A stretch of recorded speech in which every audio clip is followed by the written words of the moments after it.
Մեթյու Հենրի, ամենօրյա ընթերցանություն, օր օգոստոսի 17։ Այն ժամանակ Հիսուսը պատասխան տվավ և ասեց.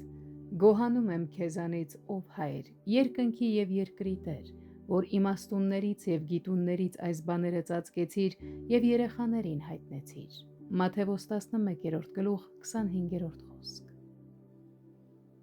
Երախտապարտ լինելը հարիր է զավակներին։ Երբ Աստծուն ենք մոտենում որպես հոր, պետք է հիշենք, որ Նա երկնքի և երկրի Տերն է։ Սա մեզ պարտավորեցնում է ակնածանքով մոտենալ Նրան, որպես ամեն ինչի գերիշխան Տիրոջ, և միևնույն ժամանակ վստահությամբ, քանի որ Նա կարող է մեզ պաշտպանել չարից և ապահովել մեզ ամեն բարիքով։ Մեր օրհնյալ Տերը նաև մի ուշագրավ հայտարարություն արեց, որ Հայրը Իր ձեռքն է հանձնել ամբողջ իշխանությունը, զորությունն ու դատաստանը։ Մենք Քրիստոսին ենք պարտական այն ամեն հայտնության համար, որ ունենք Հայր Աստծո կամքի և սիրո մասին, այն ժամանակից ի վեր, երբ Ադամը մեղք գործեց։ Մեր Փրկիչը հրավիրում է բոլոր վաստակածներին և բեռնավորվածներին գալ Իր մոտ։ Որոշ իմաստով բոլոր մարդիկ էլ այս վիճակում են։ Աշխարհասեր մարդիկ իրենց ծանրաբեռնում են հարստության և պատիվների համար անպտուղ հոգսերով։ Զվարճությունների և մարմնական հաճույքների հետևից գնացողները տքնաջանորեն հետապնդում են աշխարհիկ հաճույքները,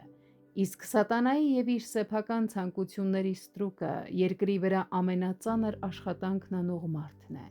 Նրանք, ովքեր ջանում են հաստատել իրենց սեփական արդարությունը, նույնպես ապարդյուն են աշխատում։ Մեղքի մեջ համոզված մեղավորը ծանրաբեռնված է մեղքի զգացումով և սարսափով,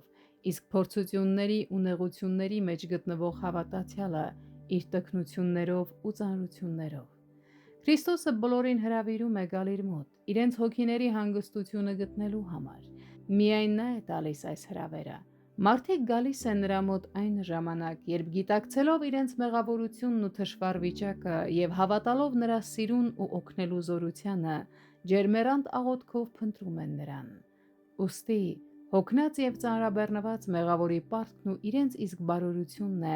գալ Տեր Հիսուս Քրիստոսի մոտ։